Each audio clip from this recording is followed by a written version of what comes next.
What Cabernet Sauvignon offers the best bang for your buck? Dom Pérignon scraps its entire 2023 vintage. The French Laundry, does it live up to the hype? We'll let you know. All that and more on this episode of This Week Uncorked.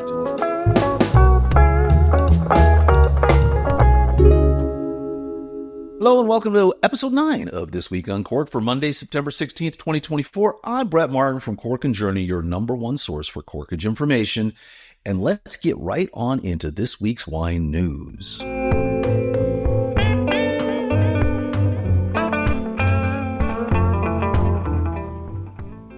It's not wine, but it's good coffee.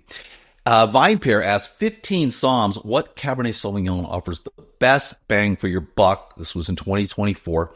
And it's a really, really interesting read. I highly recommend you check this out. I'm kind of scanning through it. Really happy to see that Donna Stubblefield, who's the beverage director over at Bloomsday in Philadelphia, she mentioned the Kermit Lynch Chateau on the Hotmadoc 2015 at $27. And you know, I'm like, I wonder, do I have that in my cellar?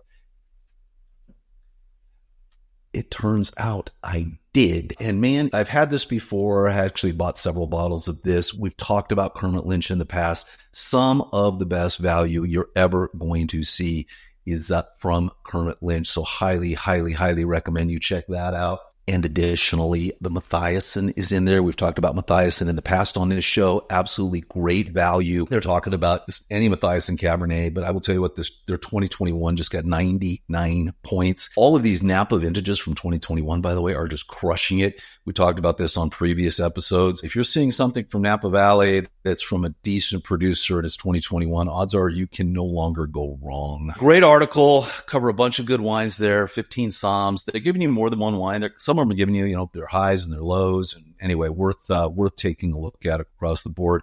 And while we're talking about Kermit Lynch, I always talk about books on this show, so I do want to plug a book, and that is Kermit Lynch, Adventures on the Wine Route. No longer politically correct. There's some things in here that I don't think would get past an editor. This was written quite a while ago. Kermit's in his 80s.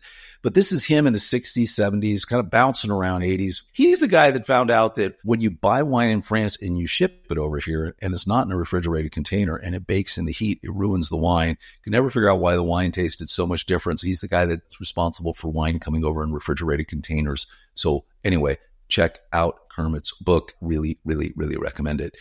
And with that, let's move on to our next story, which is, can the most popular red wine in the U.S. endure climate change? Well, it would be Cabernet Sauvignon. Of course, really interesting article from NPR. A shout out to producer Freddie for sending this over to me. Look, you can't deny that there's climate change, and it is getting hotter and hotter and hotter, and that changes what kind of grapes you can grow in certain regions. Napa has just been burning. I mean, they've had 2021, great year. 2023, amazing year for Cabernet, but it is getting warmer, and they're having basically vintages where it's just so warm. It's challenging for Cabernet. So you have all kinds of experimentation going on. Larkmead Vineyards, they basically are experimenting. They've ripped out 3-4 acres of Cabernet, and they're doing a Touriga Nacional, Charbonneau, Tempranillo. They're trying all of these different kind of hot variety Spanish grapes, hot variety Italian grapes. Basically, these warm grapes, and blending them with the cab maybe to bring some flavors in. So in order for something to be labeled Cabernet Sauvignon only on the bottle in the United States, it has to be at least 75% that grape. Interesting to see what climate change is going on. This is a really in-depth article, some nice interviews. I highly recommend you check it out and see what's going on with climate change as it relates to Cabernet Sauvignon in America. By the way, we've talked about this before, but in France, Champagne region, they're growing killer champagne in England now, which is just amazing. That just shows you how climate's getting warmer and warmer and warmer. Basically, the climate in England is similar to what it was in Champagne 30 years ago. So away we go. And with that, talking about climate change, the 2024 Central Coast harvest is a bit early and a bit light. It's an earlier harvest, but really kind of more like a harvest from 4 or 5 years ago. So really, you haven't really changed all that much. It's kind of going back 6 years ago when this is when we would have a harvest. But it was a hot year. You had all kinds of wet and chilly weather in 2023. This crop, because there's been just some huge heat waves this summer. We had the hottest July in the history of California. Anyway, it's a smaller crop. It's smaller berries. Overall, they're expecting a 20% reduction in yield. Now, in a way, it's interesting. One of the winemakers was saying nature always takes care of itself. Maybe it does, because the demand for grapes is down. We've talked about that in the past. Less people drinking wine. There's been a glut in the past, and you had a lot of the big winemakers, mass producers, canceling orders from farmers. And so in a way, maybe this small reduction in yield is not necessarily a bad thing, but still interesting to see. Before we get on with the news, let's do a quick plug for our friend Rex Pickett and his Sideways series. If you have not read Sideways, then I highly recommend you do. It's right here over my shoulder. Fantastic book. The movie is based on the book. He has written actually 4 books in the Sideways series. You want to get them all. So you've got Sideways Chile, which was book number 3 in the series. And you've got Sideways Oregon, which was the second book in the series, originally titled Vertical. We got the rights back. Here you go now. And then the most recent one, Sideways New Zealand, which I absolutely loved. There's a lot of Sideways books. And if you head over to rexpickettbooks.com, you can get 10% off by using the code CORK10. Anything off store-wide. He's got posters. He's got all kinds of things. He'll sign the books for you. He'll autograph the books for you. Going to be sitting down with Rex next week. We're going to be doing an interview. We're going to be talking about the 20th anniversary of Sideways, which is coming up in October. And we're going to be doing a blind tasting of not the varietal you would think. So maybe you can guess. Look forward for that as well. And it's going to be a great week next week. So looking forward to seeing Rex and doing that. So anyway, head over to rexpickettbooks.com. With that, let's continue on with the news. Well, this is a crazy story. It's happened in the past. It happened in 2020, 2001, 2011, 2014, and now 2023. The winemaker Vincent Chaperon from Dom Pérignon basically scrapped the entire 2023 vintage. So this means it was harvested. It was fermented. They basically have the base juice, they ferment it, and then it goes into the bottles for the secondary fermentation. And after the primary tank fermentation, tasted it and said, "Niet." How does that? I don't think the French say "niet." Anyway, said, "No way, this is not happening." And he scrapped the entire vintage. Dom Pérignon is interesting. Most champagne growers and manufacturers, winemakers over there, basically they're non-vintage. So they'll take the good years and the bad years, and they're just constantly blending them. So you've got a massive blend of grapes over the years. And when you're drinking the champagne, you'll notice most of them don't have a year on it. They don't have the vintage on it. That's not true with Dom Pérignon. Dom Pérignon, every single year is a vintage year. It's pricey. And so shout out. Basically, he said, this is not going to do it. It's a bad vintage, and we are not going to bottle it. Don't know how many years they can do that in a row, but it is interesting. I mean, this would be in the last 23 years, he scrapped 4 vintages.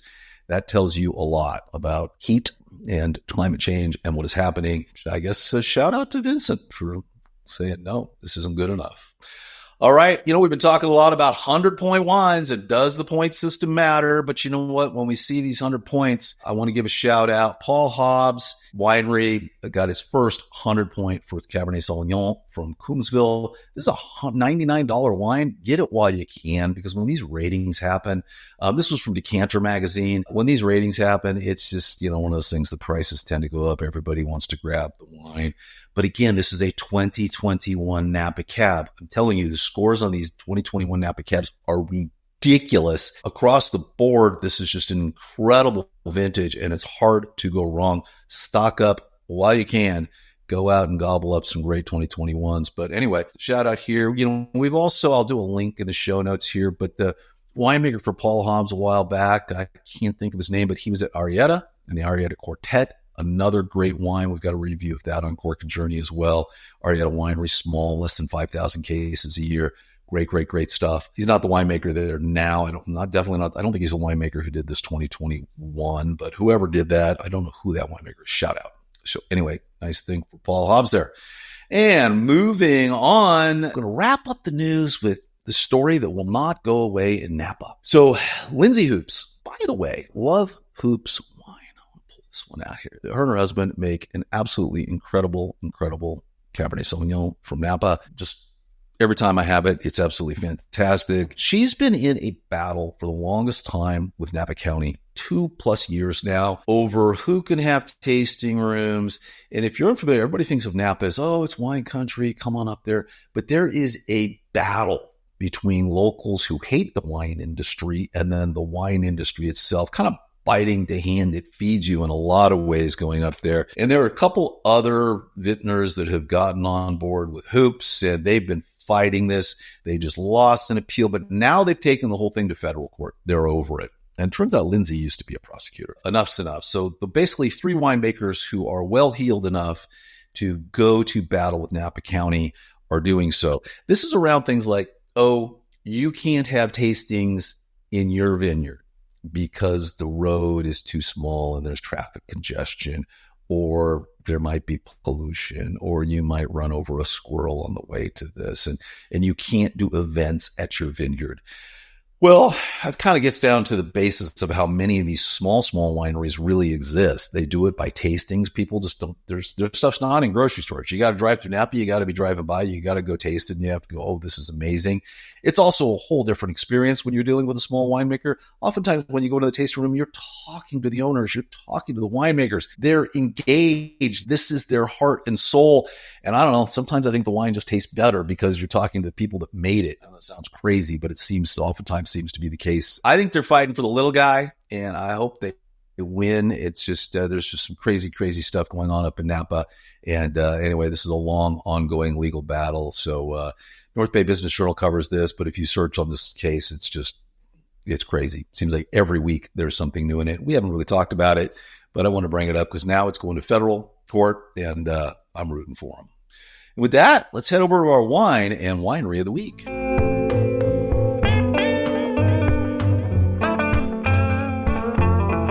As you know, we absolutely love Valle de Guadalupe down in Baja. It is one of the top wine producing areas in all of Mexico. It is a unique microclimate, and their wines have gotten better and better and better over the years. And so I wanted to highlight probably, well, without a doubt, the finest winery in Valle de Guadalupe, which is Monte Xanic. Monte Xanic is just absolutely beautiful, beautiful grounds, beautiful cellar, beautiful production facility, top-notch tasting room. And on top of all that, they have absolutely amazing wines. They're top wines. Don't go for more than $90. They're absolutely amazing. I mean, that's kind of the Grand Ricardo, I think, goes for $90. But they've got some Cab Francs that come in at much less. And actually, their 2021, what a year, Monte Xanic Edicion Limitada Cabernet Franc was our favorite wine last year. We brought that thing in at 96 points. It's $55 a bottle. Hard to get. I mean, there's like one distributor. The problem with great Mexican wines is nobody's really bringing them up here. You've got just a few people that are distributing them. They're kind of hard to get. You have to have them shipped. We basically will drive across and, fingers crossed, buy a few cases, throw them in the trunk, and hope Border Patrol doesn't say, hey, what you got in your trunk? And they just wave us through, because I think you're allowed to just bring a couple bottles back. Or you can pay taxes, and which is fine too. You'd rather do that. But I mean, finding this stuff is hard. You can get this though if you search for Monte Xanic US. You can find it. By the way, it's not Xanic, it's Xanic. Trust me, I've had that pounded into my head by the people at Monte Xanic themselves. Anyway, this was an amazing wine. Love Cab Franc. They did just a killer job with this. Just blew us away. If you can find it, get it. It's well worth it. And so, also, I don't have any Monte Xanic bottles, which is kind of interesting because we drank it all. So I do want to highlight 2 other wines real quickly. So if you're down in Valle, I'm going to tell you to head over to Norte 32.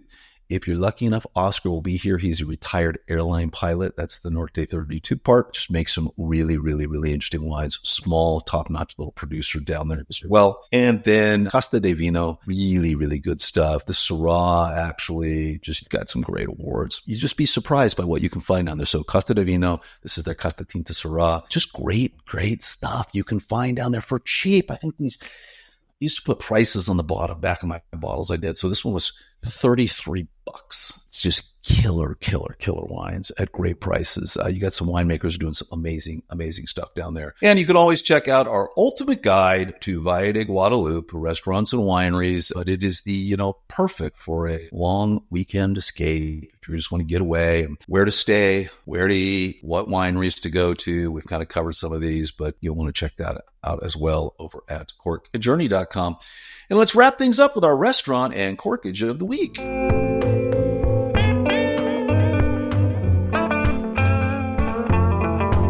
Well, today we're heading over for a little small boutique restaurant in Napa called the French Laundry. Have you ever heard of it? Anyway, this is probably one of the top 3-star Michelin restaurants in the world. It's been around for 25 years, 30 years maybe now. Look, it's amazing. Everybody writes about it. They talk about it. They worship it. On and on and on and on. This is where Gavin Newsom got in trouble during COVID, hanging out with a few friends. We went with a few friends as well. And here, the general take at the end of the day was not worth it. Great food. Breakdown on this was $595 per person for the food, $500 per person for the wine pairing, which we chose. You could have gone $300, $250, $500. It was really weird. We said, let's do something in the $500 range. They just charged us $500 a piece. Anyway, you also have food supplements. So, hey, it's $595 for this prefix menu. But if you want this, it's an extra $200. So on average, it was about an extra $200 per person for supplements. So we ended up at $1,200 and $1,300 per person before tax and tip. So it ended up at $10,000 for 6 people to get out of there, if I remember correctly. I think that was the number. Yes, it was just $10,000 for us to get out of there. The food was good. The service was good. Was it outstanding? No. That was the weird thing. Not outstanding service. Odd conversations with the SOM like, hey, where'd you get your credentials? Are you with the Corps, WSET? It doesn't matter. That was literally what he said, which means probably no credentials, which you wouldn't expect at the French Laundry. Most of the time, when you're talking to anybody bringing over your wine, you're like, oh, hey, you study. Oh, yeah, I'm WSET 2, and I'm taking the 3, or I'm going for diploma, or I'm a level 2 SOM, or I'm a level 3 SOM, or an advanced SOM. Oh, and I'm studying, I'm going to go for the master. I mean, there's usually a whole discussion that takes place. That didn't happen. Person wasn't interested in discussing any of it. Waiter pouring water, spilled water all over the table. I guess that could happen, but it was just kind of sloppy. All the way around. So you would expect service to just blow your mind. Absolutely did not occur. The food, though, was amazing. Afterwards, they were very hospitable. We got a beautiful tour of the facility and of the kitchen and of the cellar, and kind of went through all that. And everybody was lovely, and it was fine, but no, not worth it. And the corkage fee, $200 a bottle. And by the way, it can't be on their list. And they have one of the most extensive wine lists that you will find in the world. Just beautiful wine list. So the odds of you bringing a nice bottle of wine in that they don't already have are slim to none anyway, I would think. You've got to get pretty out there, maybe a little esoteric what you're going to bring in. But anyway, yeah, are there better choices? There are a lot of better choices that I think you can choose for your $3,000 for 2 people or whatever you're going to spend. But either way, it's going to be a price evening, and the food is great. Experience is okay. But at the end of the day, I think you can do a lot better. There are a lot of Michelin star restaurants up in Napa Valley. We're actually heading up. I'm going to go over to Sonoma. We're going to do a single thread, which I've heard nothing but great things about. And I've heard it contrasted oftentimes with the Laundry as being a completely different experience. Maybe what the Laundry was 20 years ago. Who knows? That is going to wrap up our show today. I want to thank everybody so much for tuning in to This Week Uncorked. We would love it if you would follow us on social media, and we would love it if you would follow us on our YouTube channel and subscribe, like and subscribe. Anyway, thanks so much, everybody. Cheers. We'll see you next week.